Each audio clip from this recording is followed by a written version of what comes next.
aqui Oi. no corpo do trabalho, Ah, o senhor coloca conteúdo, autor, local de origem, certo. data, destinatário, propósito, texto, aceitação no campo, estudos recentes e contribuição. Eu queria que o senhor fizesse uma definição para mim entre esse conteúdo e o texto. Porque no meu entendimento, deu ambiguidade. Tá, deixa eu te explicar. Eu peguei essa sequência aí baseado lá no Carson, né? E lá no Carson, quando ele fala de conteúdo, ele está falando do conteúdo do texto, né? No caso, você vai falar do Evangelho de Lucas, né? Ou não? Você vai falar de Atos, isso. Então, quando fala de conteúdo, é o conteúdo de Atos. É o que ele fala, resumidamente, em cada tópico, né? Em cada ponto principal do seu material, da sua obra. O texto em si é com relação àquelas críticas textuais, sabe? A origem do texto, quem escreveu o texto. Então, nesse sentido, né? É a questão mais textual mesmo, né? A fonte que ele usou, de onde que ele extraiu o seu material. Então, esse texto aí é o material.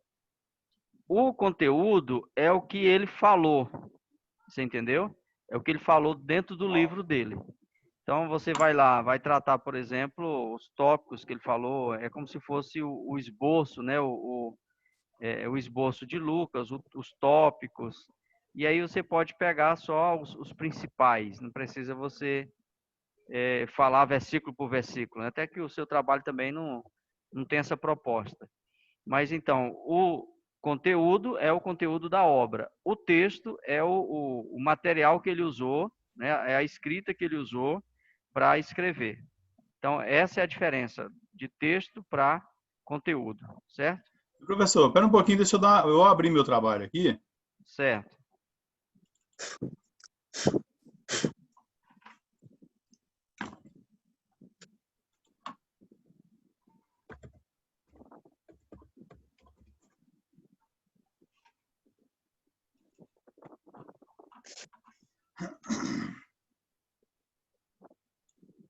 Olha só. Aqui no trabalho eu falo do autor, falo da data, local de origem, falo do destinatário, falo dos propósitos. No texto, eu não falei do conteúdo, falei do texto. O texto aqui eu falo da igreja em Jerusalém, a igreja em Samaria, e vou falar da igreja até os confins da terra. Tá, isso aí É tá mais ou mais para menos isso que o senhor conteúdo, quer? viu, Salomão? Hã? Isso aí tá mais para conteúdo, Ah, tá. Então, o entendeu? texto que o senhor quer que eu fale no texto, Se você for lá no Carson, não sei onde que você consultou, se você eu for no consultei Carson, muitas fontes. beleza. Então, lá no Carson, ele fala sobre esse texto, né? Ele vai falar sobre a crítica textual, sobre a fonte, de onde que Lucas, né? De onde que ele tirou os acontecimentos, de onde que Lucas tirou o conteúdo Ah, da tá. sua Não, obra. tudo bem. Você Mas entendeu? isso aí tá mais relacionado a... Linguagem, escrita, vocabulário, gramática, É, estilo. isso aí tá dentro do texto. Aqui, ó, a autoria dele, aí. As Não, fontes que ele não, consulta. não. Autoria, fonte é uma coisa, né? Autoria é outra. Então, autoria, você vai ver, por exemplo, tem aí Não, tá certo, a autoria tá certo. você Tá entendeu? certo. Tem Eu uns confundi a palavra, comentários mas que, sim. que diz que não foi ele que escreveu, que foi outra pessoa que escreveu. E aí você No- encontra as evidências internas, evidências externas, que Não, tá foi ele que... ok. E Então, nessa. isso aqui é conteúdo e o texto, vou me relacionar a isso. As fontes. Não, Isso. é porque no nosso de Fonte, Lucas lá, estilo. ele estava falando a respeito de quais papiros que eles utilizam para fazer. Aí tem aí eles vê as variantes, tem o texto ocidental, o texto sei o quê. Na nossa sessão de texto estava falando a respeito disso, entendeu? Certo. É isso mesmo, Eles ô comparam. Kaique. É isso mesmo. É assim, é só para ficar de forma didática, ficar mais separadinho cada coisa, né? Para Não, tudo você bem. não. É porque eu vi ambiguidade nessas duas palavras aí. Texto e É, conteúdo, eu vi ambiguidade. não, mas Aí, não é por isso que eu não. vim tirar essa dúvida com o senhor. Aham, é só a questão de como você interpreta, né? Uhum. É, Mas tá então, tudo ok. Tá resolvido. Amanhã eu faço essa. Eu tranquilo. troco aquilo ali de texto para conteúdo. Isso, só aloca cada um no seu lugar, entendeu? Exato. Beleza. Então, gente, bem-vindos, né? Todos aí. O Aelso tá aí de boa. O Aelso tá agarrado firme aí, irmão. Ele E, acabou que a gente tem dó de estudar, não, viu? Ele me liga dia e noite para tirar as dúvidas dele. Ele não tem esse negócio, não. na hora que eu entro aqui, surgiu É, a dúvida. tem hora que ele. Ô, professor, Ah, e o senhor reclamando de eu fazer uma pergunta na aula? não, eu falo assim, Ah, você não deixou nem eu entrar direito. Antes de eu pois conectar é, o. ué. Mas eu não te liguei, ué. É, o Aelso falta me derrubar da moto, porque eu tenho que parar a moto para atender o celular. Ei, Aelso, ainda bem que de noite eu desligo a internet, né? Porque se deixar ligado, eu nem durmo. Naquela hora, ou era pau ou era aquilo. Tá certinho, meu amigo. Certinho. Então, pessoal, hoje nós temos uma proposta, né?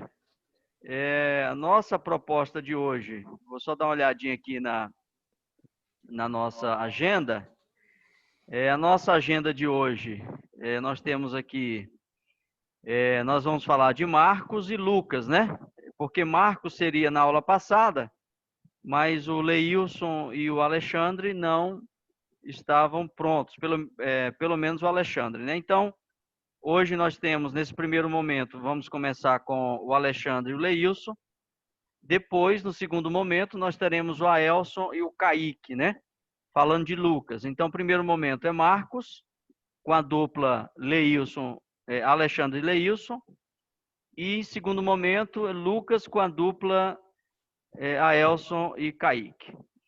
Então, eu quero só ver aqui se os nossos companheiros estão. Pelo menos eu estou enxergando aqui o Alexandre e o Leilson já estão aqui na sala. Bem-vindo aí a dupla, né, de hoje. As duas duplas, né? O Aelson e o Marcos e o Alexandre e o Leilson. Vamos começar então. Alexandre, você está por aí? Você está nos ouvindo? Tô, professor, tô ouvindo. Você vai querer mostrar aí seu rosto? Você vai ficar só no áudio? Você e o Leilson? Vou ficar só no áudio. Tá, e o Que- Leilson? Mr. M. Quer mostrar a beleza, não? Professor, boa noite. Boa noite. Boa noite aos teólogos aí. Eu posso até mostrar o rosto, mas eu tô na ativa aqui. Você está no Na trabalho? ativa. Tá. Eu trabalho aqui na SMT aqui, aí hoje tá. eles pediram para fazer a remoção da máquina para pintura das pistas e eu vim com eles aqui. Tá ok. Então, beleza. Se não tem condição, não tem problema. O importante é você estar aí conosco. Vamos Não é então. verdade. Tudo bem, Leilson. Se não for te atrapalhar, tá? Se não for prejudicar o seu trabalho, você pode ficar aí visível. Se não, pode ficar só com áudio, tá? Então, Alexandre e Leilson, vocês estão à vontade, fiquem à vontade agora, a partir de agora. Tem aí esses primeiros 45 minutos, 50 minutos para expor o que vocês pesquisaram aí sobre o Evangelho de Lucas.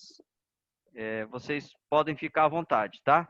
Os demais colegas, eu peço que deixem os microfones desligados, só para não ter nenhuma intervenção, né, do áudio.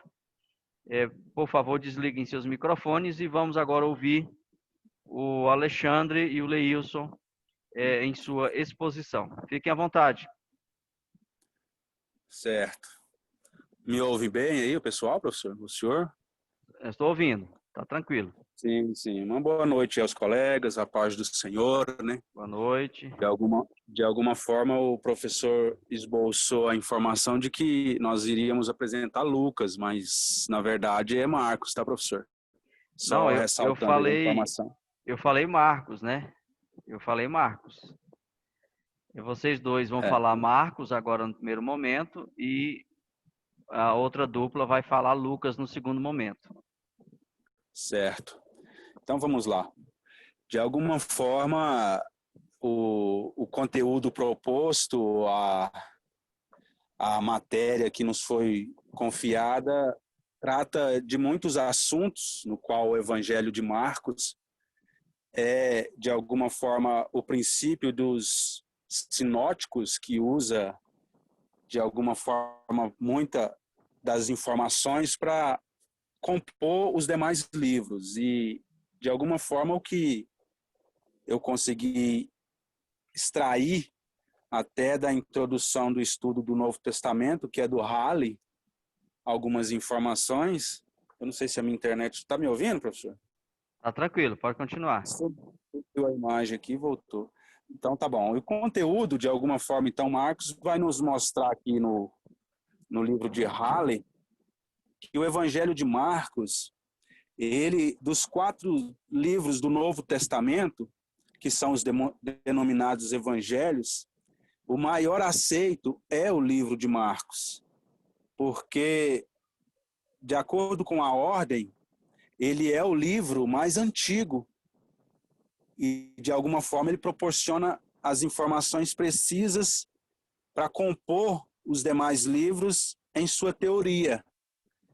Muitos deles usam o conteúdo de Marcos para acrescentar nos seus escritos as informações que eles, de alguma forma, expressam nos demais livros. E o Evangelho de Marcos, ele narra o ministério de Jesus de uma forma muito mais precisa, muito mais confiável nas suas exposições em questão de palavras, de conteúdo, do que os demais livros. Por isso, o conteúdo de Marcos, ele tem essa importância em seu conteúdo proposto na Bíblia Sagrada. E o livro de Marcos, ele narra desde o batismo por João Batista, no qual Jesus Cristo é batizado, até a ascensão do Senhor Jesus Cristo aos céus. Marcos trata isso de forma muito implícita e detalhada, porque ele traz essas informações de uma forma, como eu já disse, né, muito confiável, muito bem elaborada, muito bem detalhada, mesmo que ele não tenha exercido o ministério acompanhando Jesus na sua caminhada, mesmo que Marcos não tenha vivenciado presencialmente as ações de Jesus Cristo, mas ele, por conta das informações que ele nos traz, ele demonstra mais confiança e muito mais informação devido à aceitação que ele tem do ministério e da vida de Jesus. Então, a narrativa de Marcos, ela é rápida, pois retrata Jesus como um homem de ações heróicas, de alguma forma um exorcista, um curandeiro e um milagreiro. Exorcista na situação de que ele retirava, ele afastava, ele expulsava os demônios. E Marcos, de alguma forma, trata essa situação na forma espiritual. Ele traz uma espiritualidade muito enfática em mostrar como o poder de Jesus Cristo tinha uma ação definitiva, uma palavra única, um olhar, uma passagem com a sua sombra ou uma demonstração de fé. Marcos trata isso de uma forma que nos mostra a nós que de alguma forma, estamos compreendendo os conteúdos sinóticos, que ele é o livro de maior importância nos escritos bíblicos para compor os sinóticos. Então, Marcos tem essa importância de uma forma geral, por consequência dessa situação que ele faz com que Jesus, com que o Mestre, com que o Senhor, com que o Rei, enviado por Deus a sua questão eclesiástica e no qual o Senhor Deus o manda para nos provar e nos mostrar o ministério relatado por Jesus, Marcos trata isso de uma forma muito, muito enfática. E já na autoria, Marcos, ele, de alguma forma, ele, no início do seu segundo século, ali, quando nos traz as informações, o segundo evangelho de Marcos, ele foi atribuído a João Marcos, né, o filho de Maria, que para cuja casa Pedro fugiu depois de escapar da prisão. Aí já é uma autoria que nos traz a informação precisa de que Marcos é o autor do seu próprio livro, mesmo com algumas informações que nos traz dúvidas, mas no final das conclusões, no qual eu consegui expor maior informação no trabalho proposto, tem algumas informações que divergem isso, mas quanto no final a realidade é que ele próprio esboça o seu próprio livro, mesmo acompanhado de informações na qual Pedro o mostra, o relata e o traz como informações. Então, de alguma forma, Marcos é o autor do seu próprio livro. E já nas datas precisas, tem as informações de que ele está por volta de 65 depois de Cristo, a data 70 depois de Cristo vai depender muito da aceitação do conteúdo, pois existe algumas informações que nos dá a entender que foi um pouco antes de 70 depois de Cristo, algumas outras evidências no qual depende se nós aceitarmos que ele esteve antes da morte de Paulo, ou se ele esteve acompanhando Pedro até a chegada e aproximação do apóstolo Paulo. Vai depender dessas duas situações para datar uma data que não muito é específica, mas tem atribuições e relatos de que foi mais ou menos nessa situação, de 65 a 70 depois de Cristo. O local de origem, ele é o evangelho que foi escrito em grego, no grego koiné, que foi logo após a destruição, né, do segundo templo de Jerusalém, já no ano de 70 depois de Cristo. O local de origem é mais ou menos nesta mesma situação. E possivelmente ele foi escrito na Síria, né? João Marcos, que é os seus destinatários, já nos mostra que, segundo a maioria dos exegetas, o evangelho ele seria destinado a uma comunidade específica de cristãos que habitavam em Roma. Marcos nos mostra essas informações precisas que a sua situação em escritura era decidida a mostrar ao povo, aos habitantes cristãos de Roma, que o livro, os relatos, a vida e o ministério de Jesus é evidentemente real, é vívido, é eficaz, é de alguma forma justo. Jesus realmente veio. E assim Marcos trata essas situações relatando aos seus destinatários. E uma das questões que se torna também importante, essa questão de destinatários, é que Marcos não relata acontecimentos que seriam importantes para os judeus, tais como a genealogia de Jesus, mas ele traz referências até mesmo da lei de Moisés.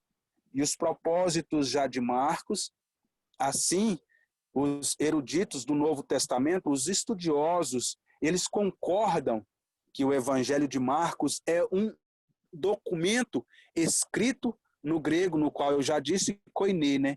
E que serviu muito de base para os evangelhos sinóticos, que ele fornece a cronologia geral da vida de Jesus, que é no qual eu já disse, né, desde o batismo até o túmulo vazio. E o texto de Marcos, ele, como narra, né, assim, a vida de Jesus, ele também concentra-se particularmente na última semana da vida de Jesus. Ele traz um relato, ele traz informações muito mais bem precisas na última semana da vida no qual Jesus tem aqui nessa terra. Então, um texto que eu achei muito importante de Marcos é o segredo messiânico, que Jesus pede silêncio sobre sua identidade.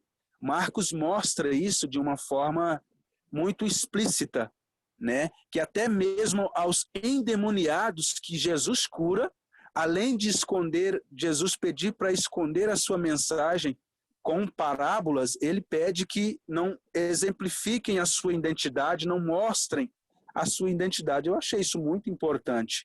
Mesmo os estudiosos que duvidam da autoria de Marcos reconhecem que muito material deste evangelho, ele mostra o caminho. Por isso, o evangelho de Marcos é muitas vezes considerado a fonte, por consequência das informações primária, das informações sobre o ministério de Jesus. Eu achei muito enfático a importância sobre demônios, sobre curas, sobre expulsões, sobre a questão na qual hoje nós mesmo vivenciamos, que já não existe mais tanta espiritualidade da forma que o livro nos mostra. Mas, até no entanto, hoje nós devemos observar essa importância nessa situação espiritual, porque o livro demonstra isso. O livro mostra isso, que essa situação é vívida ainda nos dias de hoje. Por isso não devemos desconsiderar. E assim eu trago essas informações. E o meu companheiro vai continuar aí. Eu acredito que eu não vi o tempo, mas tá bom. Ô, Leilson, eu quero só ver com você quais os tópicos mesmo que você acabou de relatar. Você falou sobre a autoria, né? Sim, eu citei, professor, a autoria, eu citei um pouco do conteúdo, o local de origem, a data, os destinatários, o propósito e um pouco do texto. Aí eu acredito que o Alexandre vai compor o restante das informações, que é texto, aceitação no cânon, os estudos recentes e a contribuição. Tá, ok. Eu quero, antes de passar para o Alexandre, já para o restante da apresentação, quero só ver com os colegas aqui que estão presentes, se vocês querem fazer alguma contribuição com o Leilson, do que ele falou até agora. Vocês querem cooperar, querem colaborar com o colega? Está tranquilo por mim. Mais alguém quer participar? Está tudo em paz, pessoal. Bem exposto. Não, tudo bem. Correto, professor. Pode dar continuidade. Tá, é assim, eu não sei se eu escutei certo, mas na exposição do Leilson, quando ele estava falando acerca da data da escrita, ele falou que o livro provavelmente foi escrito depois do ano 70 para uma comunidade cristã de Roma. Foi isso mesmo, Leilson? Sim, 65, professor, até o ano 70, que no livro de Halley tem mais ou menos essa mesma informação. Tá. Mas, assim, eu não sei se você percebeu, muitas vezes o autor, esses autores que a gente está estudando, muitas vezes eles estão fazendo uma citação de uma crítica, né? Às vezes eles estão falando ali, mas eles estão falando de alguém que falou determinada determinado assunto referente àquilo que ele apresenta. Por exemplo, pode ser que o Halley esteja falando que os críticos dizem que o livro foi escrito depois do ano 70 e foi escrito para uma comunidade de Roma, né? Foi escrito por Marcos. Então, eles podem estar falando, a crítica pode estar falando isso até para trazer uma certa incerteza, né? Trazer uma certa dúvida sobre a autoria e a data de escrita. Porque a gente não pode afirmar que Marcos foi escrito depois do ano 70, porque no livro, né, na obra de Marcos, não contém nada que indique a destruição do Templo de Jerusalém no ano 70. Então, o ano 70 depois de Cristo, ele é um ano assim marcante, né? A maioria das cartas, se não todas, foram escritas antes do ano 70, com exceção de Apocalipse, né, que é escrito lá no final do primeiro século. Então, só essa observação. Quando você for falar, você tem que entender lá, você tem que ler o texto lá nos autores, entendendo o que o autor está dizendo. Muitas vezes ele tá se referindo a uma crítica, né, que fazem ao livro, à carta, né, ao evangelho, e assim sucessivamente. Eu não estou falando que é o caso do Leilson, né? Eu estou só aproveitando essa deixa para ajudar vocês também, quando vocês forem trazer a exposição, né? Exposição falada ou escrita, tá? Então, Leilson, parabéns pela exposição. Você expôs muito bem a sua parte, né, do livro do Evangelho de Marcos. E agora vamos ouvir o Alexandre fazendo a finalização do tema. Então, Alexandre, fique à vontade. Boa noite a todos, paz do Senhor. Paz do Senhor, boa noite. Continuação aqui a exposição do livro de Marcos, baseado aqui também no mesmo livro de Halley, que o irmão Leilson fez a exposição dele. Então eu vou dar continuação aqui ao texto, ao tópico de texto, dando uma conclusão àquilo que o Leilson já falou. Eu quero citar alguns aspectos literários do livro de Marcos que se destacam aí no texto. O livro de Marcos, ele tem uma característica de registrar muitas ações de Cristo. Ele tem essa característica do seu texto, onde ele registra muitos milagres, e em todo o seu livro há apenas 2 sermões e 4 parábolas. Então, com poucos sermões e pouca citação de parábolas, e dá mais ênfase nos milagres. Então, dá para notar e destacar que Marcos dá ênfase nos atos de Jesus. Ele é um evangelho mais de ação, que se atém mais a narrar e a registrar as ações de Jesus. Focando ali nos gentios ali de Roma, o autor não se preocupa muito em apresentar muitos aspectos, características da cultura judaica ali, assim como os outros evangelhos. É um evangelho mais, o seu texto mesmo registra mais ação.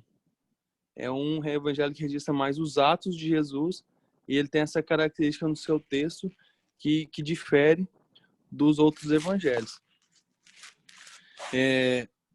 Outra característica também do texto é a relação entre Pedro e Marcos.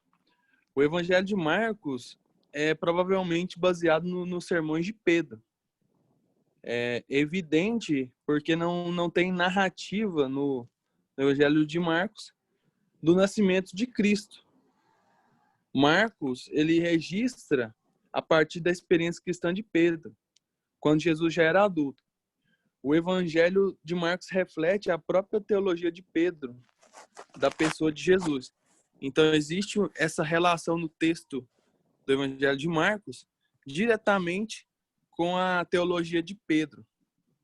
Então, provavelmente, Marcos baseou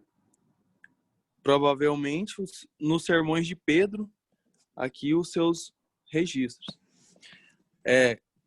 Concernente à aceitação do cânon, durante muitos séculos, o Evangelho de Marcos ele foi dado a ele muito pouca atenção. A igreja primitiva ali viu Mateus ocupar um lugar de muita proeminência, um lugar de importância maior do que Marcos. Marcos, apesar dele ser aceito ali no cânon, ele sempre, ali no início, durante muitos séculos, considerado uma obra inferior, justamente por esses aspectos de registro, de ação, de pouco sermão, pouco ensinamento, e muito baseado, como o Leilson bem citou, exorcismos, milagres, curas de Jesus, as suas ações, dos seus atos. Então, por essa causa, por ele ter pouco ensinamento em relação aos outros evangelhos, assim como Mateus, como Lucas, poucos detalhes, pouca citação de cultura, trazer mais ação e menos características, ele foi deixado de lado e considerado ali por muito tempo uma obra inferior e irrelevante, baseada em Mateus. Para muitos, o Evangelho de Marcos seria como se fosse uma síntese de Mateus, ali algo que foi baseado ali em Mateus e bem menos relevante, mas aceito também no cânon. Agora também eu quero falar sobre alguns estudos recentes. Alguns estudos recentes, eles vão se ater aí à crítica da forma da escrita do Evangelho de Marcos, onde eles vão levantar aí certas suspeitas em relação a Marcos 1:1, quando vai falar que Cristo é o Filho de Deus, a crítica vai levantar uma suspeita, onde ali há um erro no início. São 2 erros que eles levantam, os estudos aí levantam.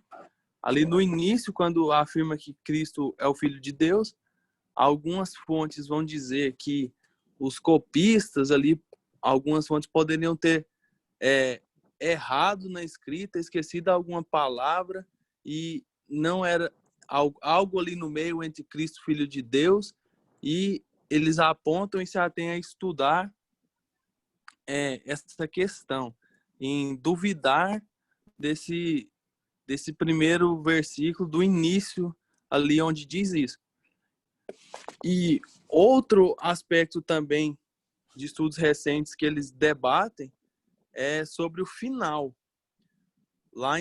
Eles se atêm a dizer que o evangelho ali de Marcos, ele deveria terminar lá em Marcos 16:8 e não até o seu final. Algumas fontes, alguns escritos importantes da antiguidade, alguns registros, vão dizer que Marcos vai até o capítulo 16, no versículo 8. E outros vão até ali o seu final, como a gente bem conhece. Então, alguns estudos recentes vão trazer e levantar essas críticas, e está sendo mais estudado, mais debatido em relação a esses 2 problemas que eles encontram aí nos escritos de Marcos, e insistem em debater aí para poder chegar em algo mais concreto com relação ao texto do Evangelho de Marcos. E as contribuições do Evangelho de Marcos. Marcos, ele contribuiu muito, o autor João Marcos, aí com relação aos evangelhos, porque ele foi o primeiro a redigir um evangelho. De todos dos livros dos 4 evangelhos, o Marcos foi o primeiro a redigir, foi o primeiro a escrever. Alguns vão dizer que foi em forma de códice ou livro, como se fosse um livro, ou na forma de rolo. Trazendo ao problema anterior que eu falei, eles podem dizer que a falta vão levantar uma teoria que o livro de Marcos foi escrito na forma de códice e ali no seu final pode ter se perdido alguma página e ele ficou incompleto. E aquele final, depois de Marcos 16:8, é a tentativa de alguém, de algum copista, alguém que redigiu ali depois os escritos, reuniu uma tentativa de complementar isso que foi perdido. Então, Marcos contribui dessa forma. Ele foi o primeiro a redigir o Evangelho, trazendo aí uma cristologia de Marcos, trazendo Jesus como o filho sofredor de Deus e que só pode ser verdadeiramente entendido em termos desse sofrimento. Ele vai contribuir também quando ele expõe ali a questão do discipulado, né, e de fazer discípulos, onde no seu livro ele vai registrar os 12 discípulos aparecendo com grande destaque lá no livro de Marcos, servindo de maneira geral como exemplo para os discípulos a quem Marcos se dirige em seu evangelho. Então, Marcos contribui muito nessa questão do discipulado, quando ele registra ali, todos os discípulos aparecem nos seus escritos de maneira ali ativa, e isso contribui para o público a quem Marcos dirige o seu evangelho, os gentios ali de Roma, que já haviam ouvido falar do evangelho, e Marcos envia ali, contribui como um pastor ali registrando os atos de Jesus, evangelizando mesmo cristãos que já haviam ouvido falar do evangelho, nessa questão do discipulado. Então, Marcos vai contribuir o seu evangelho bastante nessas questões. Então, a minha conclusão é até aqui, até a conclusão, contribuições do Evangelho de Marcos. E eu fico aqui, professor, e aguardo aí a pontuação do senhor e dos colegas. Certo. Alguém quer contribuir com o Alexandre? Quer acrescentar algo? Quer fazer alguma pergunta?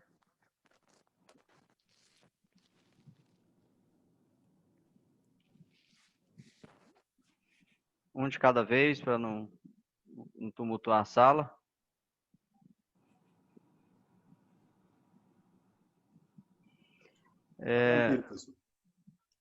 Fala, Salomão. Ok. É o seguinte, da fala do Alexandre, aqui da sua participação, tem algo assim que a gente tem que definir, Alexandre, dentro da sua apresentação, porque você apresentou um problema, né? 2 problemas, no caso do texto, quando você está falando do texto, né? Que você falou que o primeiro problema é o início do evangelho, que você falou que tem um problema quando os copistas colocaram lá o Filho de Deus, né? E o outro problema é quando você diz que lá no final do evangelho, Marcos 16... No quarto aqui. Salomão, desculpa, professor. Tá, deixa eu desligar aqui para não... quando você fala que há esse problema, né, em Marcos, que o final de Marcos foi um acréscimo, né, a partir do versículo 8 do capítulo 16, isso aí é um problema. Você apenas apontou o problema, né? você teria que pesquisar um pouco sobre essa afirmação e chegar, né, a uma conclusão. Se realmente o final do Evangelho de Marcos é um acréscimo e que não faz parte do Evangelho, ou se essa opção ela não se sustenta, né, que realmente o Evangelho de Marcos termina de forma correta, de forma coerente, de forma coesa, com o seu texto sendo, então, realmente o final, né, ali o fim da obra de Marcos, né, o fechamento da sua escrita. Porque, Entendi, entendeu, né? Porque, assim, entendi. a gente não pode deixar no ar essa dúvida, né? Porque isso é um ponto crucial. Porque o que vem lá no final de Marcos? No final de Marcos vem exatamente aquela ordem, né? Aquela grande comissão, aonde Jesus disse: ide por todo mundo e pregar o evangelho a toda criatura. Quem crer e for batizado será salvo, porém quem não crer será condenado. Então, esse versículo, se você disser que ele não faz parte do evangelho e que ele foi um acréscimo, que não são palavras de Marcos, né? Mas o copista colocou lá só para fechar o evangelho. Então, assim, isso deixa, enfraquece, né? O livro, enfraquece a obra, enfraquece a legitimidade, a inspiração da obra. Então, a gente tem que deixar isso claro, né? Deixar claro que é uma crítica que as pessoas Sim. fazem, né? Que os críticos fazem. E Eu errei em não dizer que é uma crítica. Você tem que dizer que é a crítica, né? E que esse argumento já foi derrubado por outro argumento e você apresenta, então, qual é o argumento mais aceito, né, pela maioria dos teólogos, dos estudiosos, e assim a gente vai trabalhando de uma forma mais segura, né, dentro da nossa pesquisa, dentro da nossa fala, porque vocês serão aí futuros professores, né, futuros pastores, missionários, pregadores. Então, você tem que ter muita segurança naquilo que você está falando e saber exatamente o que é que você está falando, né? Então, isso influencia muito os seus ouvintes.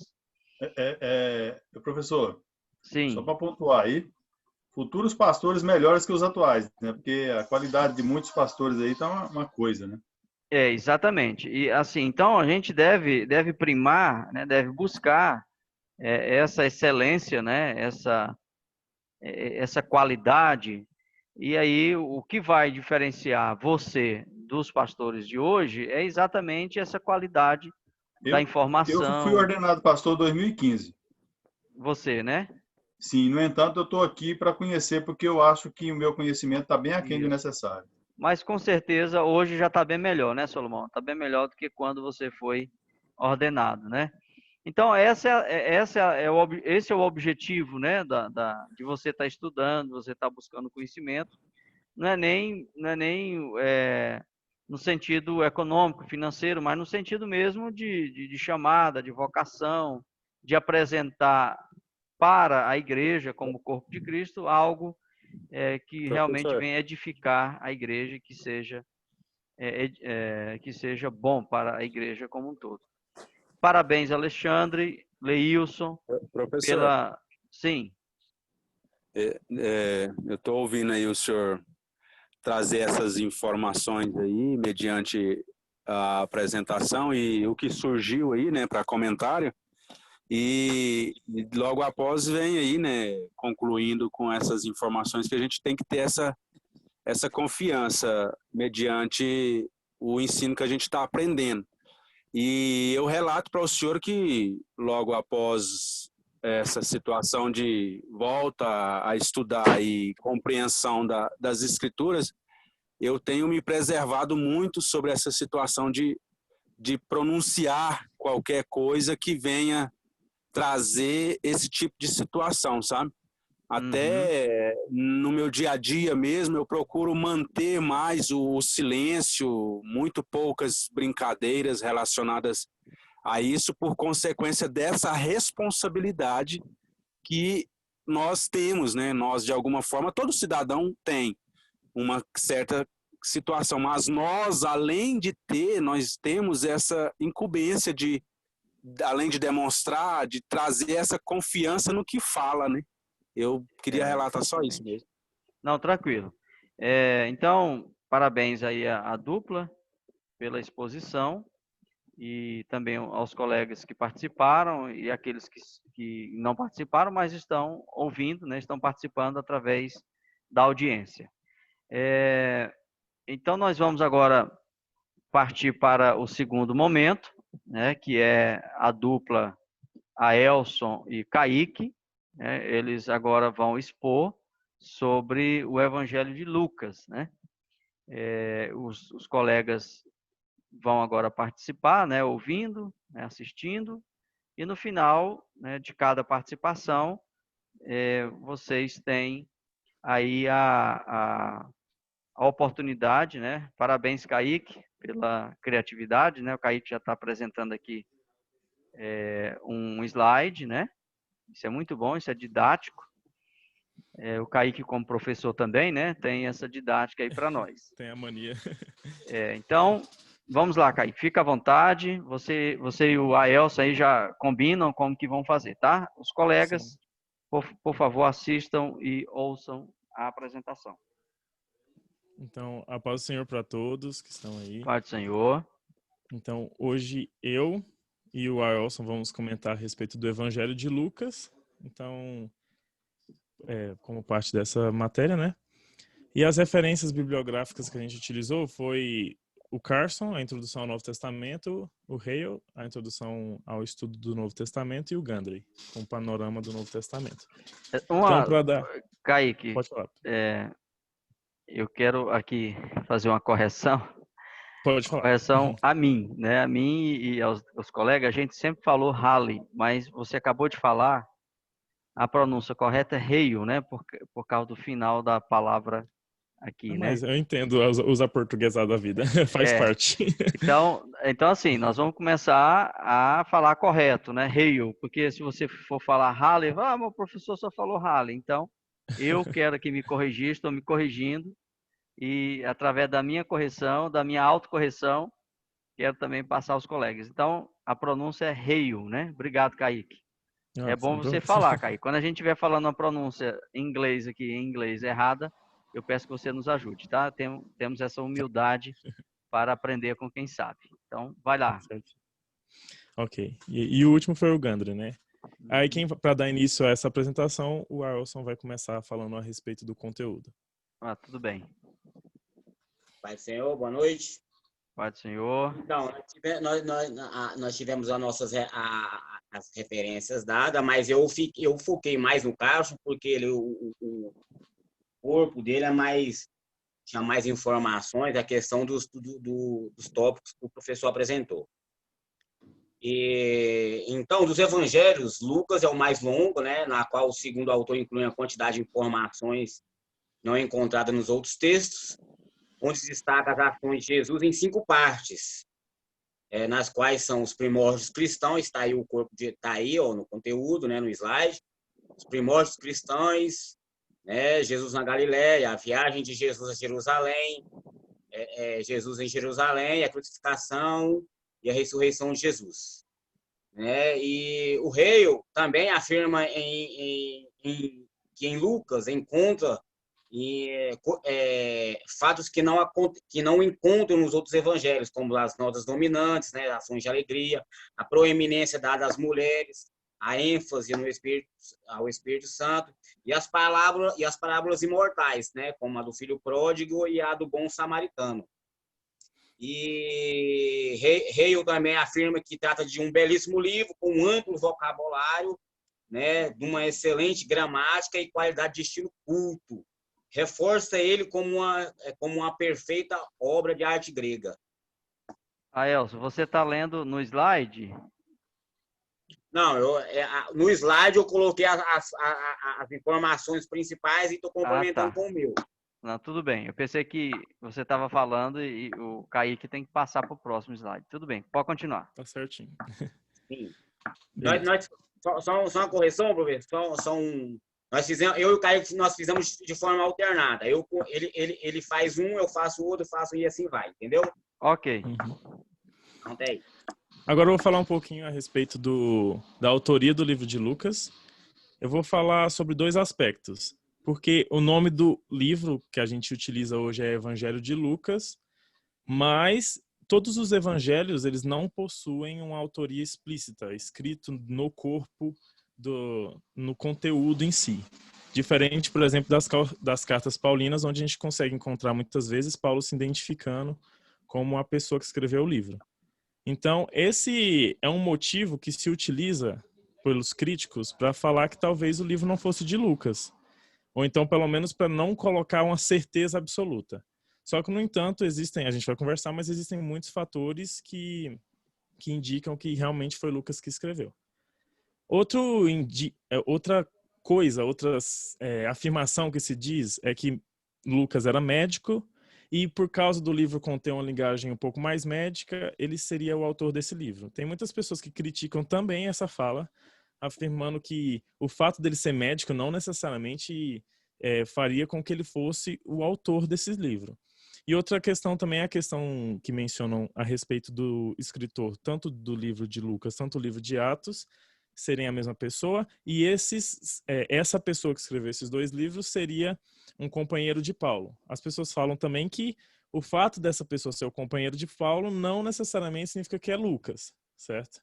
No entanto, esses são os críticos, mas existem muitos motivos que corroboram com a autoria lucana. Então, o primeiro que a gente pode citar aqui é a improbabilidade de ter outro autor.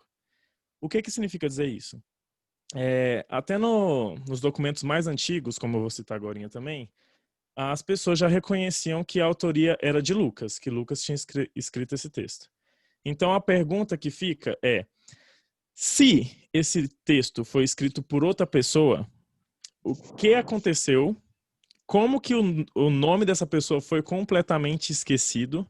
E como que Lucas foi considerado o escritor desse livro? Então, por essa questão, por essas perguntas, a gente pode considerar que a probabilidade de ser outra pessoa é muito pequena. Por essa questão de como que esse nome ia se perder, de como que Lucas ia ser conectado a esse livro.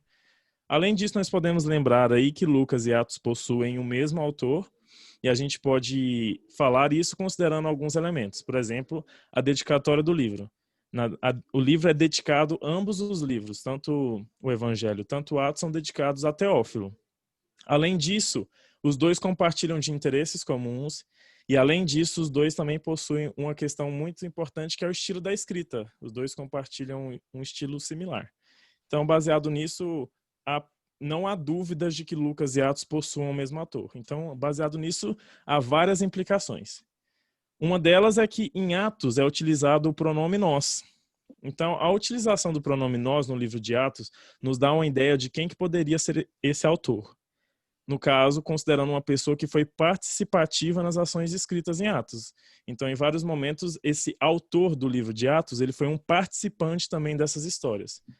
E isso fica claro no livro dessa forma. Então, a gente poderia considerar que talvez essa pessoa era uma pessoa que estava ali no grupo de Paulo e tal. E em outras cartas de Paulo, por exemplo, em Filemão, em Timóteo, há menções de alguns amigos de Paulo que o acompanhavam, e um desses amigos era Lucas. Então, por isso que o nome dele já surge como uma referência, mas combinado a isso, temos a questão da linguagem métrica, como eu já citei, utilizada tanto em Lucas, tanto em Atos, que ela faz com que a gente comece a realmente questionar se foi Lucas, porque numa maneira positiva, né? Porque em Colossenses 4:14, Paulo se refere a Lucas como o médico amado. Então, um livro, juntando todos esses fatores, Lucas era um amigo de Paulo, ele era um médico, sendo que a linguagem do livro é médica. Então, juntando esses fatores, a gente pode chegar à conclusão que realmente é Lucas que escreveu esse texto. Além disso, ainda tem documentos e pais da igreja que confirmam essa questão. Vários documentos da história, como o fragmento moratoriano e outros, confirmam essa questão de Lucas ser essa pessoa que escreveu os livros. Então, é muito improvável que não tenha sido ele. Agora, citando algumas pequenas características de Lucas, a primeira, como eu já citei, é o fato dele ser médico, assim como Paulo cita, dele ser companheiro de Paulo, assim como Paulo cita também. A questão dele ser gentil ou o judeu helenístico. Isso não fica exatamente claro, mas um desses dois, por quê? Porque ele tinha habilidade com a língua grega, ele entendia a lógica do pensamento grego, as dedicatórias dele seguiam um modelo greco-romano. Então, por causa disso, se conclui que ele era gentil ou ele era judeu helenístico. E Eusébio chega a afirmar que Lucas era da raça antioquiana, ou seja, ele era da Antioquia. Só que é uma especulação, não podemos nem negar, nem aceitar isso como verdade, mas já há algum tipo de direcionamento nas nossas pesquisas.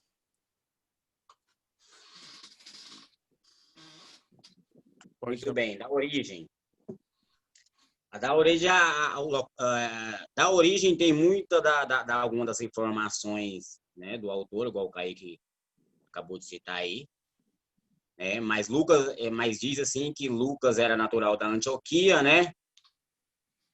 Os estudiosos afirmaram que ele era um médico gentil, se associou a Paulo, na qual não foi testemunho ocular de Jesus, mas foi um grande pesquisador das fontes, inclusive andou com quem esteve pessoalmente com o mestre, né?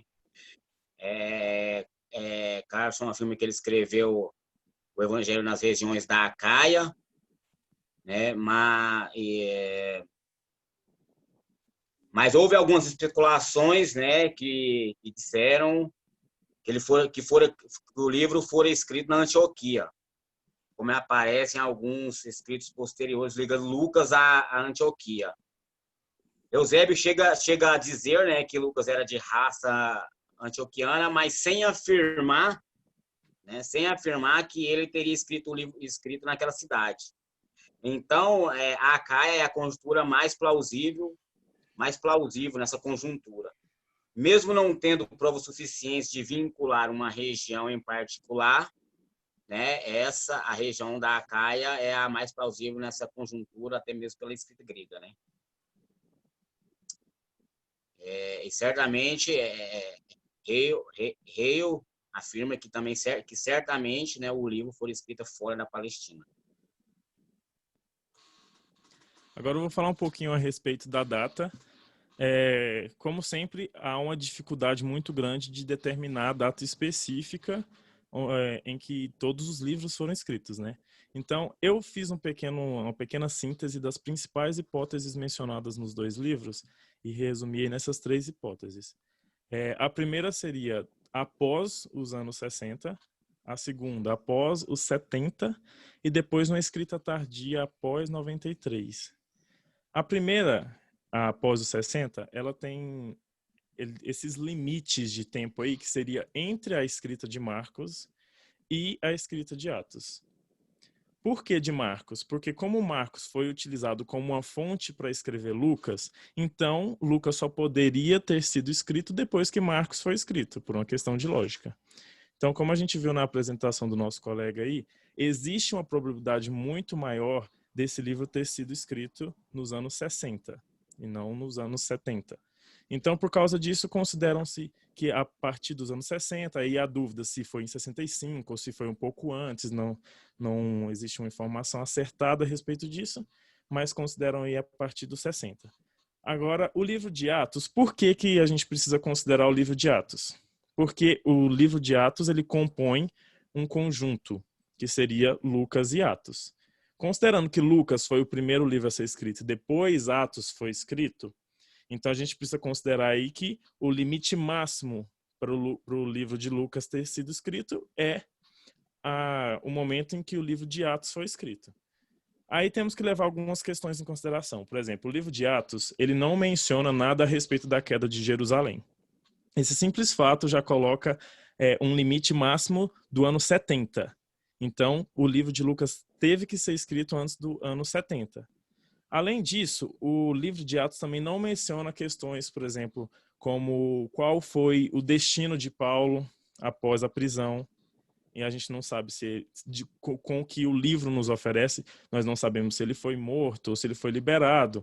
Então, isso nos dá a impressão de que o livro poderia ter sido escrito durante o momento em que Paulo estava preso, que também foi uma questão anterior ao ano 70. Então, baseado nessas questões, tem outros fatores também, mas eu vou me ater a esses daqui, a gente poderia considerar aí essa questão a partir do ano 60 e no máximo, no ano 70 antes dele, né? A segunda hipótese seria após o ano 70, que, como o professor falou, estava mencionando com os meninos, é uma questão mais da crítica, os críticos que dizem isso. Por quê? Eles falam que existem algumas passagens que falam a respeito da queda de Jerusalém, eles falam que essas passagens são um pouquinho diferentes. É como se elas fossem ditas de uma maneira, como se Lucas soubesse o que tivesse acontecido. Então, a linguagem que ele utiliza é um pouquinho diferente da de Marcos. Então, segundo os críticos, fica essa dúvida, assim, se talvez ele teria escrito esse livro de acordo com o que ele já sabia que tinha acontecido. Só que isso é um grande problema porque tira a autoridade de Jesus no sentido de prever o futuro, de conseguir fazer essa profecia a respeito do que ia acontecer, e se tornaria simplesmente um relato de algo que já aconteceu. Então, por causa disso, segundo essa hipótese, teria acontecido após o ano de 70, mas é praticamente improvável, e segundo a nossa fé, o que nós acreditamos também, é mais improvável ainda. A terceira hipótese, mencionada nos livros também, é a questão da escrita tardia após 93 depois de Cristo. Essa escrita, ela considera que Lucas utilizou alguns fragmentos do livro Antiguidades de Flávio Joséfo. E esse livro, ele foi escrito, ele foi liberado, publicado, em 93 depois de Cristo. Então, dentro dessa questão, a gente teria que considerar que Lucas ele teve que utilizar. Então, o Lucas só poderia ter escrito após o ano 93. Isso também faz parte da crítica, mas qual que é o problema em relação a essa escrita tardia aí? É a questão de que Lucas ele utilizou muito pouco. Aliás, o que eles falam que Lucas utilizou de Flávio Joséfo são pouquíssimas informações. Então é muito mais provável que isso tenha sido uma coincidência do que realmente ele ter pegado informações do Flávio Joséfo. E outra pergunta que a gente poderia falar a respeito disso é a questão de se ele tinha acesso a esse livro e ele era um estudioso, por que ele não utilizou mais informações de Flávio Joséfo? Então a gente pode também descartar essa terceira hipótese. Aí o que a gente pode chegar, a conclusão que nós podemos chegar, é que considerando todas essas hipóteses que eles citam aí, a que mais é sólida e mais forte é a que aponta para uma data mais antiga. Não podemos dizer ao certo especificamente quando foi, mas que ela é uma data mais antiga e não tardia, não após a queda de Jerusalém, não após o livro Antiguidades, mas provavelmente nesse período aí da década de 60. Muito bom. Os destinatários, a primeiro momento, os escritos foram enviados a Teófilo, né? Lucas enviou os escritos deles a Teófilo, né? O Mecenas. Teófilo é um nome grego, né? Que significa aquele que ama a Deus, né? Ele era um mecenas. Mecenas era os que patrocinavam, né? Os escritores, aqueles que guardavam, que protegiam, aqueles que fomentavam as obras literárias, as produções literárias. Né? A primeiro momento foi enviado a Teófilo para que ele desse, né, para que ele providenciasse a produção desses escritos. Essa obra era dirigida às pessoas piedosas de todos os lugares. Logicamente, Teófilo não teria só para si os escritos, mas o objetivo não era para que fosse lido em grupo pequeno, mas sim a grandes grupos, né? A grandes grupos. E o objetivo era para que esses grandes grupos lessem, né? Mas o objetivo era que também fosse lido para para grupos fora, né, fora de Israel, porque era dotado de grande fonte de informações para o público cristão, né? Já que o Evangelho de Lucas mostra a relevância da salvação para as pessoas não só de Israel, mas para as comunidades fora de Israel, ou seja, os gentios, né? E agora é o texto, né? Não, agora é o Kaique.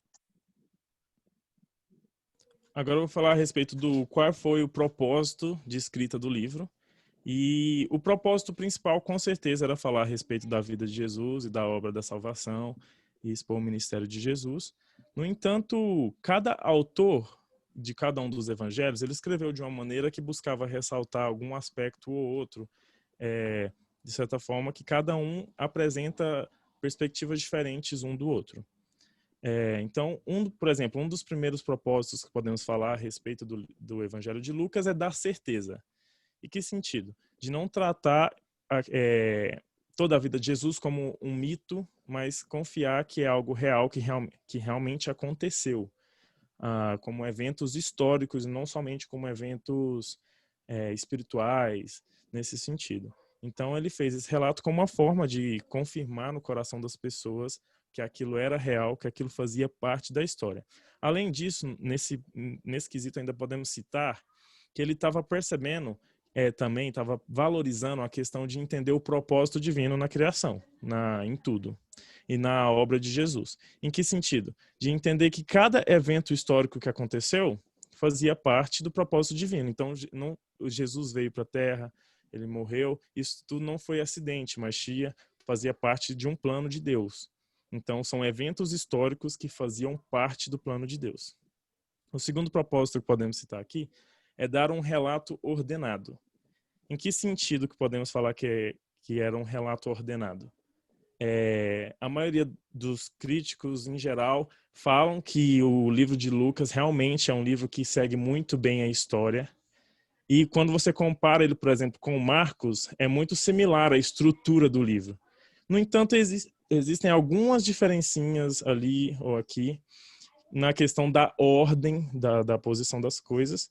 Só que a gente não pode deixar de falar ainda que que ele não estava sendo ordenado, porque às vezes a preocupação dele não era necessariamente somente descrever as ações em uma forma ordenada cronologicamente, mas passar uma mensagem através da sequência que ele colocou. Além disso, nós temos que entender também que ele tinha Lucas e Atos, e esses dois livros compunham uma obra só.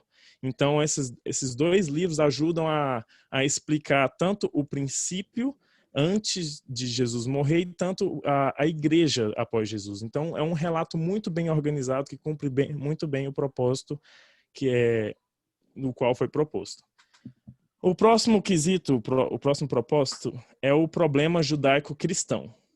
Então, por volta de 60, durante aquele período, estavam tendo muita tensão entre os romanos, entre os judeus, entre os cristãos, todo mundo ao mesmo tempo, digamos assim, né? E também, na própria época de Jesus, começou a surgir a questão esse problema judaico-cristão. Então, o livro de Lucas, por exemplo, ele valoriza as escrituras. Não é como se estivesse criando uma nova religião, criando algo completamente novo que não tivesse uma base no passado. Não, o cristianismo ele surgiu das escrituras. Cristo não deixou para trás as escrituras, ele as estudou, ele as confirmou. Então, ele não veio para abolir as escrituras, não nesse sentido. Aí também podemos falar que Jesus não veio para estabelecer um reino naquele momento. Ou seja, ele não apresentava uma ameaça política no sentido como colocaram que ele poderia ser. E tem algumas coisas que a gente pode citar para comprovar isso a respeito. Batista foi morto por questões morais e não políticas. João Batista não foi morto por causa de questões de uma insurgência contra o governo. Não, ele foi morto porque ele apontou um pecado que estava acontecendo e por causa disso foi morto. Além disso, o livro cita que Zaqueu ele continua em sua profissão. O que isso quer dizer? Que Zaqueu ele trabalhava para o governo. Ele era um cobrador de impostos. E a atitude dele após se encontrar com Cristo não foi se rebelar contra o governo, mas continuar dentro da sua função, mas de uma maneira diferente.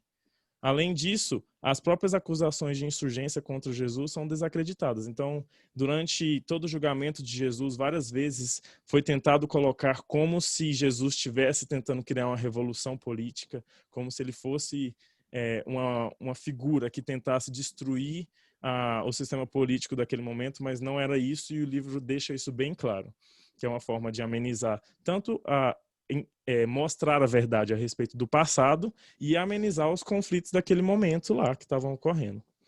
Além disso, nós podemos falar a respeito da demora da volta de Jesus.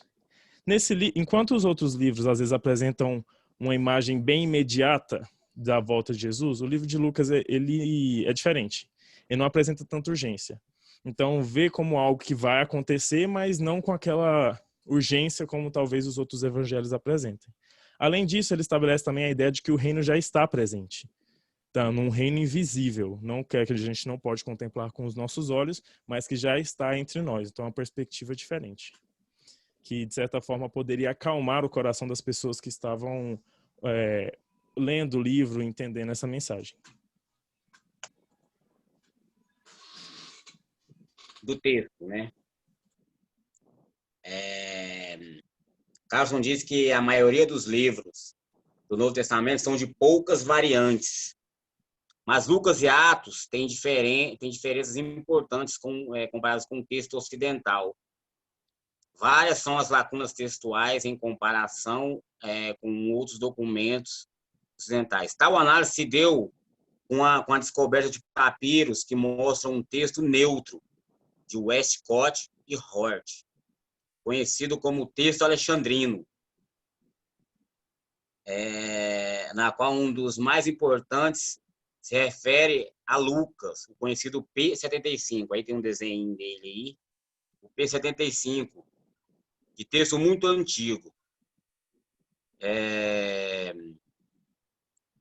Os manuscritos como o Códice Vaticano B, copiados com fidelidade ao longo dos anos de forma austera, ou seja, de forma rígida ou inflexível, tende a deixar de lado as construções pitorescas e ecléticas das novas traduções, né, que são os acréscimos, as omissões, né?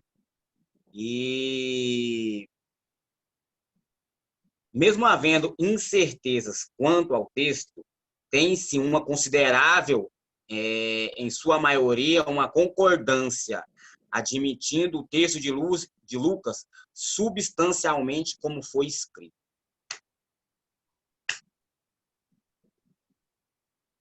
Agora eu vou falar um pouquinho a respeito da aceitação no cânon. De cara, podemos dizer que já no final do século I e no início do século II, o livro de Lucas já era amplamente aceito, universalmente aceito e parte do cânon já. Mas podemos citar algumas questões que o autor cita no texto, que é, por exemplo, a dificuldade de diferenciar citações de Lucas em relação à tradução oral. O que isso significa? Que em vários textos, em vários documentos daquele período, do final do primeiro século e do início do segundo século, e também durante todo o segundo século, os textos que falavam a respeito de passagens de Lucas, ou que citavam Lucas, às vezes a gente não sabe se eles eram de Lucas em si, ou se eles pertenciam à tradição oral. Então, às vezes fica aquela dúvida assim, se saber se eles realmente estavam citando Lucas ou não. Mas isso é só um detalhe, por quê? Porque ele é citado em vários outros documentos também. Como, por exemplo, a Didaquê, no Evangelho de Pedro, em 2 Clemente, dentre outros documentos. E também é utilizado por Justino Mártir e também por Marcião, que foi um herege que tentou criar um cânon e que criou uma versão doida de Lucas, com várias alterações, e que só tinha Lucas como evangelho. E ele já, de certa forma, já considerava o livro de Lucas como canônico, ainda que de forma bagunçada, né? Então é importante a gente entender que ele rapidamente já foi reconhecido como um livro pertencente ao cânon.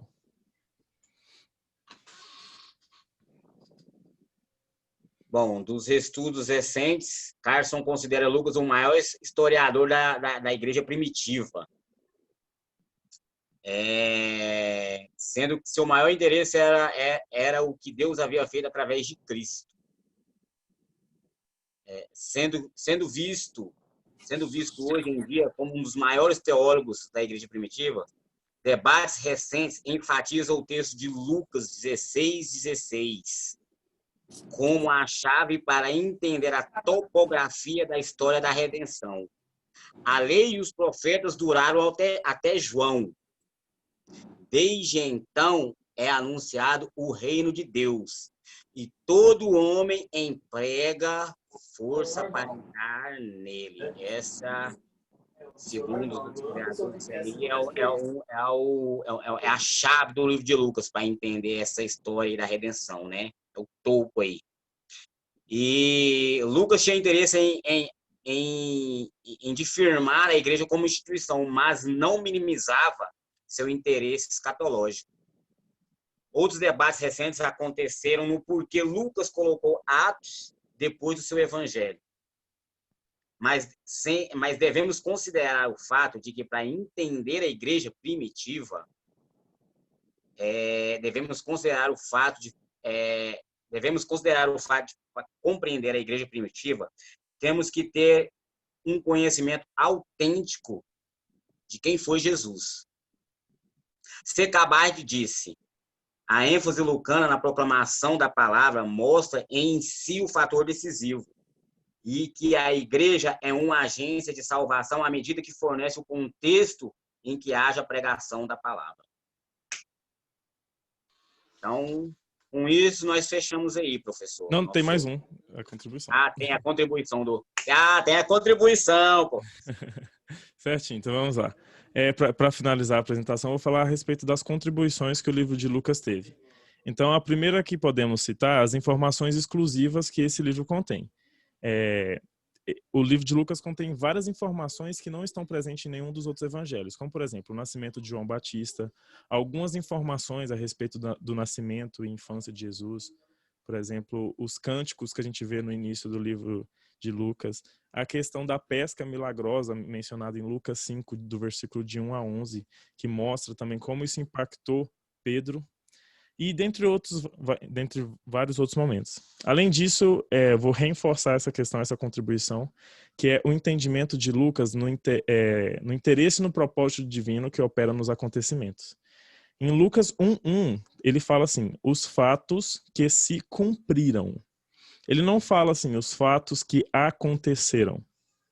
Ao utilizar esse verbo cumprir, ele está falando como se fosse algo planejado. E é exatamente isso que ele queria, que nós também queremos, né? Que tudo fazia parte do propósito divino. Então, a morte de Jesus não foi um acidente, não foi uma pressão popular, não foi... fazia parte do propósito divino que Jesus morresse. E, inclusive, Lucas é considerado por alguns autores como teólogo da história da redenção, como aquele que consegue enxergar esses eventos e como tudo está acontecendo de uma forma que aponte em direção ao plano divino de Deus. Ele fala também a respeito da salvação aberta a todos. Inclusive, algumas pessoas até citam o fato dele ser universalista. Só que isso é uma questão dos críticos, que eles falam que, como se Lucas estivesse falando que todas as pessoas recebem salvação, como, digamos assim, instantaneamente. Mas não é isso que ele está querendo dizer, ele simplesmente está querendo reforçar essa questão de que o evangelho, o sacrifício de Jesus é para todos e não somente para o povo de Israel, o povo judeu.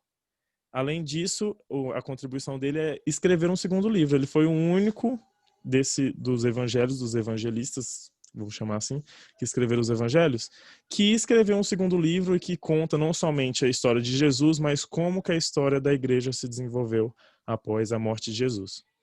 Então, essa é a nossa apresentação. Muito obrigado. Quero parabenizar, né, a equipe aí, a dupla, né, o Kaique e o Aelson, pelo brilhante trabalho, parabéns. Quero só trazer aqui duas contribuições, né? A primeira é sobre a questão da nacionalidade de Lucas.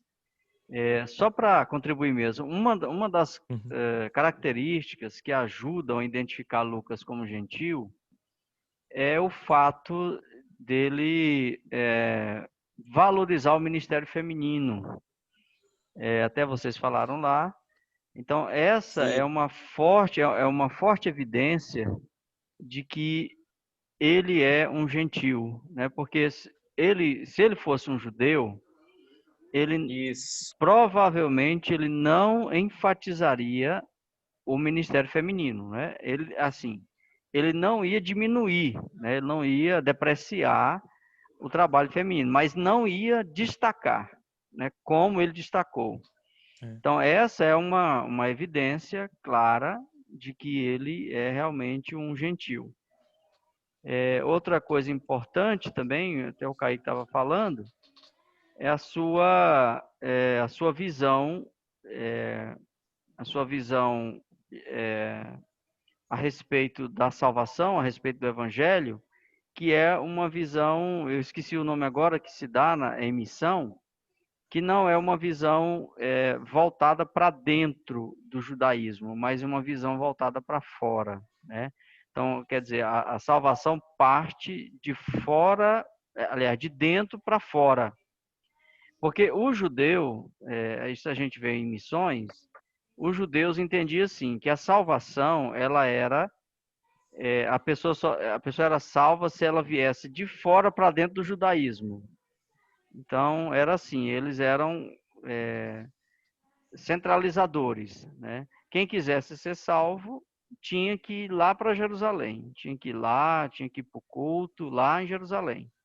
Então, eles centralizavam.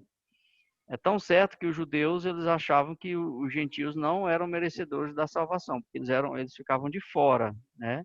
Então, era uma religião exclusiva, uma salvação exclusiva. Lucas vai mostrar isso, vai mostrar para nós que na igreja, em Jesus, é o contrário. Jesus ele parte de dentro para fora. E não é de fora para dentro, é de dentro para fora. Ou seja, então, a salvação ela é de dentro, mas ela se expande, né? Ela alcança, ela vai para as nações. Então, Jesus disse, até os confins da terra, né? Então, a gente vê lá Atos, a gente vê uma progressão. A gente vê, por exemplo, Jerusalém, Judeia, Samaria e até os confins da terra. Então você vê uma abertura, né? O evangelho vai abrindo, vai alcançando as fronteiras, vai atingindo as fronteiras, vai atingindo os gentios, né? Então a gente vê isso, Lucas contando a história lá de Paulo, como Paulo foi considerado o apóstolo dos gentios, ele vai além fronteira. Então, Lucas realmente traz essa contribuição para nós. Outra questão é sobre a data. O Carson vai dizer que essa data mais antiga é uma data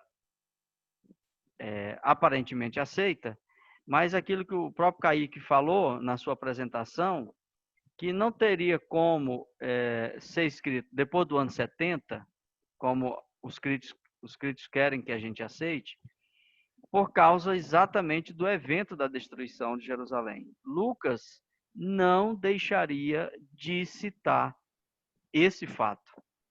Ele, como um escritor, um historiador, não deixaria de citar um fato tão marcante como foi o fato da destruição de Jerusalém e do Templo de Jerusalém.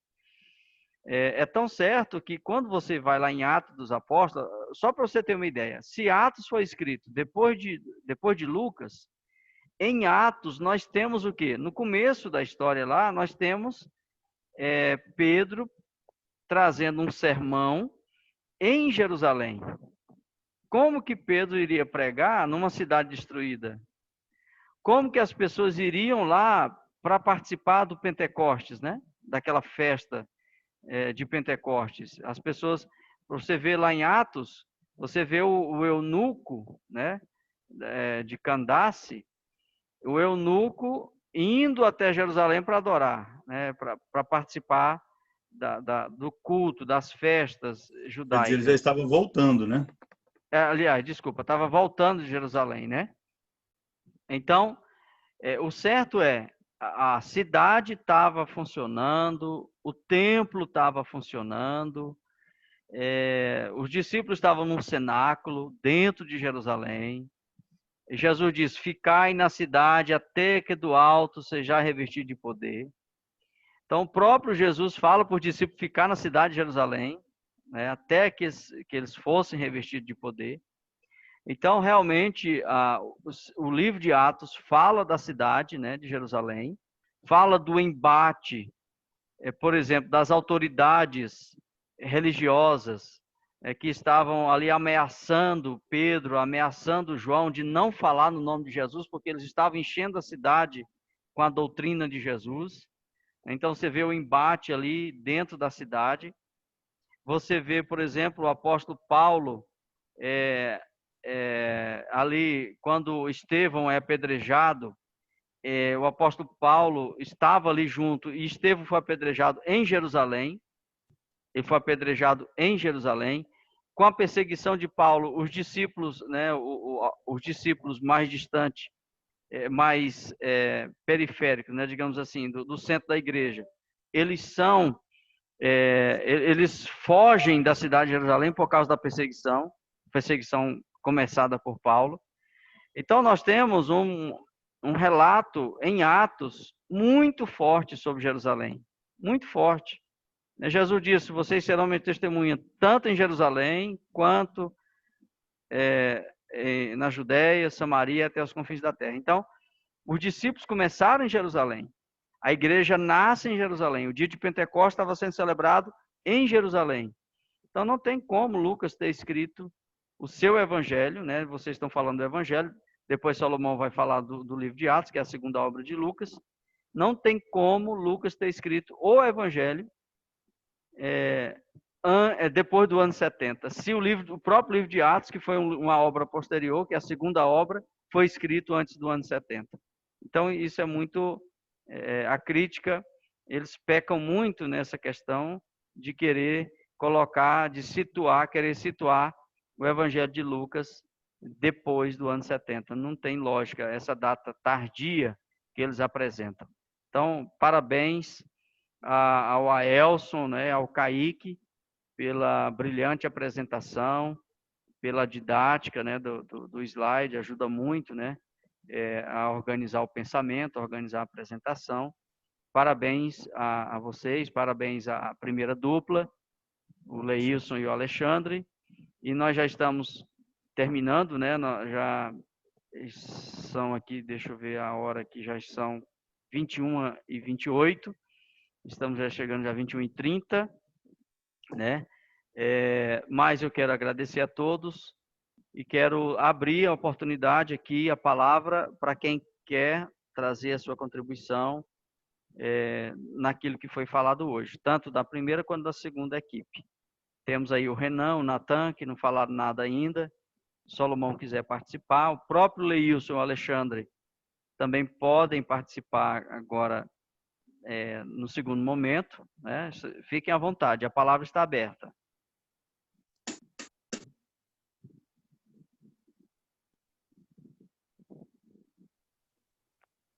Vamos lá, quem se habilita? Vai lá, Renan. Não tem muito o que comentar, não. Os meninos apresentou muito bem aí, fez suas exposições. Certo. Professor. Sim. Inclusive, quero fazer aqui a situação de um teólogo entre nós aí, ó. Aqui, ó. O volume de informações que devemos a Lucas é notável. Igualmente notável é a beleza de sua redação, de tal forma que Renan chamou esse evangelho de o mais belo livro do mundo. Então, se Renan falou, tá falado. Aí, ó. Foi o Renan que falou, Minha né? contribuição já tá aí, ó. Você viu que a contribuição Kaique, ele falou, né? Aí, Renan. Aí, Renan, tá vendo? Então o seu nome já está sendo citado aí, Renan, nas obras, né? Então, parabéns pela sua... E não é plágio, viu, Renan? Não? Pelo seu conhecimento, né? Glória nas alturas. Maravilha. Professor. Sim. Eu só queria fazer uma pergunta aí. No caso, O Evangelho de Marcos, eu esqueci de mencionar, ele foi um livro que não foi colocado em ordem, né? E pelo que eu percebi aí, Lucas acompanha a mesma informação, não é? E no Não, caso... é o seguinte, o que o Kaique disse é que o Evangelho de Lucas, ele é o mais organizado cronologicamente. Uhum. Porque Lucas colocou em ordem os acontecimentos. É só uma informação para todos nós aqui da sala, é o seguinte, os evangelhos, eles foram compostos, né, exceto o Evangelho de Lucas, eles foram compostos de perícopes. O que são perícopes? Perícopes são partes de eventos, né, de acontecimentos. Então, é mais ou menos assim, por exemplo, Marcos está escrevendo, né, as lembranças de Pedro, e aí ele escreve lá, vamos lembrar aqui de um acontecimento do Evangelho. Por exemplo, Marcos fala muito de milagres, né? Vamos de um milagre aqui.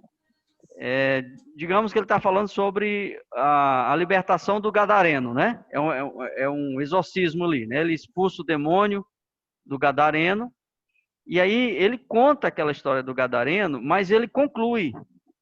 Então, o que é a perícope? A perícope é o momento que ele começa falando do Gadareno e até o momento que ele termina. Ali é uma perícope, Uma informação completa. Completa. Aí depois ele vai escrever outro assunto. Ele não é aquela coisa continuada. Então Jesus saiu dali, foi para outro lugar, e depois ele fez isso, e no dia seguinte ele fez isso, uma coisa assim sequencial, né? Então ele conta a história do Gadareno, ele conta a história da mulher do fluxo de sangue, que é outra história, é outro ambiente, é outro acontecimento. Então os evangelhos eles vão colocando vários acontecimentos e não necessariamente na sequência. Não significa, por exemplo, eu vou dar um exemplo, né? E isso é só o exemplo. Não significa que a história da mulher do fluxo de sangue aconteceu antes da história do Gadareno, né? Então, a preocupação do evangelista não era essa. Não era dizer, por exemplo, que a mulher do fluxo de sangue, o evento da história dela aconteceu antes da libertação do Gadareno. Não importa. Eles colocavam a história, era o que eles iam lembrando. Olha, certa vez Jesus estava ensinando no monte e juntou uma multidão para escutar Jesus, e aí ninguém tinha comida, e o povo não tinha onde comprar comida, não tinha dinheiro para comprar comida, e aí Jesus mandou todo mundo sentar, fez uma oração, multiplicou o pão e fez um grande milagre. Terminou a perícope. Ali ele não está falando a data, ele não está falando se isso foi antes da pesca. Se foi de manhã, tarde, noite. Não entendi. Se foi de manhã, tarde ou noite. Isso. Mas aí ele não vai dizer, por exemplo, se foi antes da pesca milagrosa. Se foi depois da pesca milagrosa. Entendeu? Então ele vai contando histórias, pedaços de histórias. As histórias são verdadeiras. O que é que Lucas faz? Aí Lucas faz diferente. É por isso que a gente nota a diferença em Lucas. É por isso que os pais da igreja davam muita importância a Lucas. É por causa desse aspecto. Que aí Lucas, ele mesmo diz, olha, eu tentei colocar os fatos na ordem que eles aconteceram. Aí Lucas tem essa preocupação. Primeiro Jesus fez isso, depois ele viajou para tal lugar, depois ele fez isso, depois ele fez isso. Então Lucas vai colocando as coisas na sua sequência de acontecimento. Então é por isso que o Evangelho de Lucas tem essa beleza, né? Até o Marcião, né?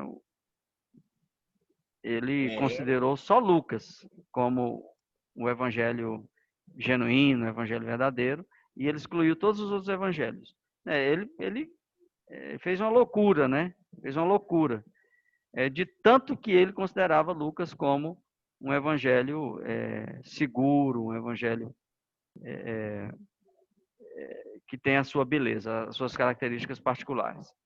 Então é isso. Mais alguém quer participar? Foi o Leilson que participou, né?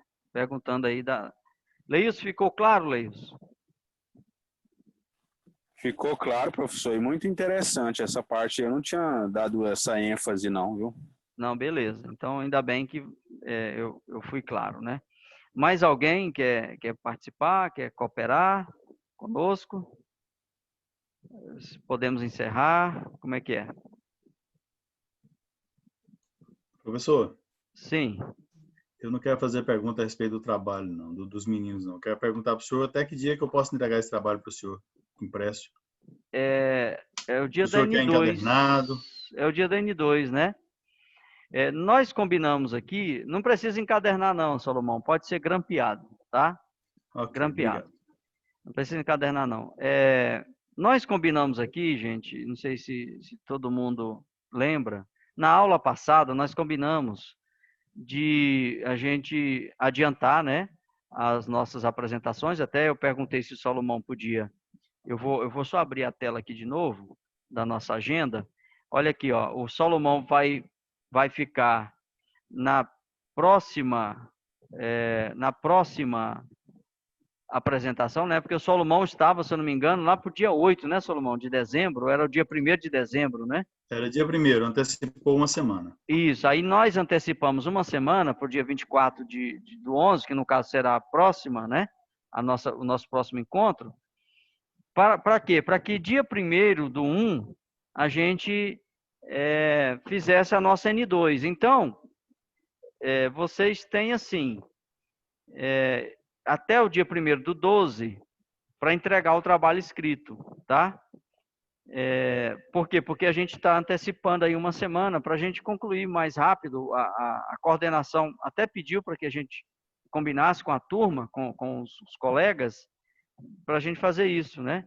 Porque como a gente está nessa modalidade online, a coordenação pediu para que a gente desse uma acelerada e antecipasse algumas coisas para a gente encerrar mais cedo, não ficar ninguém aí para janeiro e tal, ficar todo mundo tranquilo em janeiro, né? Curtindo aí as suas férias, quem puder, e aí a gente voltar em fevereiro, né? E Deus abençoando, querendo Deus, a gente voltar na modalidade presencial, né? Eu espero que, estou torcendo, estou orando para que a gente volte à modalidade presencial, até para que outros colegas se sintam motivados, né? Porque nós temos muita gente aí que parou pelo fato de não ter se adaptado a essa modalidade que a gente está usando agora. Então é isso, Salomão. Você vai entregar no dia da prova, tá? No dia da N2. Vai ser uma semana depois, né, da apresentação, ok? Alguma dúvida? Mais alguma dúvida? Não, né? Então, beleza. Só uma pergunta fora do contexto. O senhor está lá na faculdade o dia inteiro? Sim, Aelson. Eu estou lá na secretaria, né? Agora é o secretário, né? Eu estou ajudando lá. Estou ajudando. Não sei se eu vou dar conta de fazer tudo lá, mas assim, a gente está ajudando nesse momento lá na faculdade, né? Esse momento de transição, de tantas mudanças que está acontecendo. E eu estou lá dando uma força, né? Todo dia? Segunda a sexta. Sábado eu não estou lá, não. Sábado eu estou em outro projeto. Vou dar uma passada lá, me tirar umas dúvidas lá, né? Uma questão aí, senhor. Não, lá tem uma biblioteca lotada de livros. Eu vou encaminhar você para a biblioteca e aí você vai tirar todas as suas dúvidas.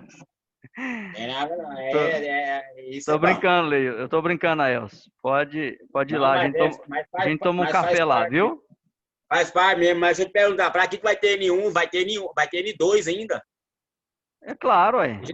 Esse negócio de mão. Não, irmão, nós continuamos estudando. A faculdade continua as suas regras, né? A gente tem aí Olha umas que regras para trabalho, cumprir. hein?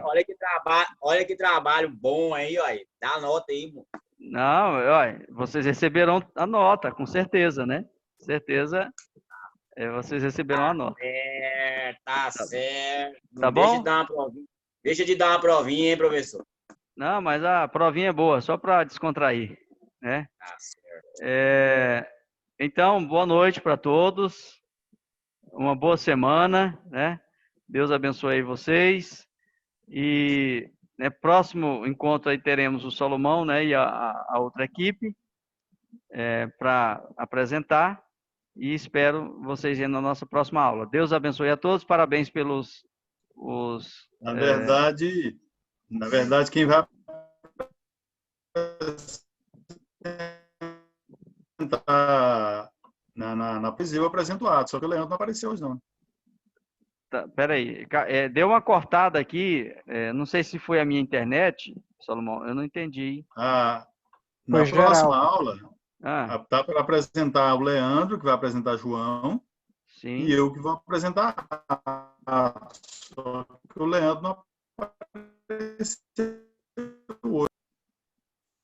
Assim, tá todo mundo avisado, né? Tá todo mundo sabendo. Ele ficou por último, né? Penúltimo. Então, Salomão, se ele não apresentar, você apresenta o seu trabalho e ele acaba que ele vai ficar prejudicado, né? Se ele não apresentar, porque vocês há de convir comigo que é algo agendado, algo combinado, né? Então, tem tempo aí para ele fazer, né? Esperamos que dê certo, que ele consiga apresentar. Então, fiquem com Deus, vou desligar aqui, tá? Uma boa noite para todos e ótimo descanso. Abençoe.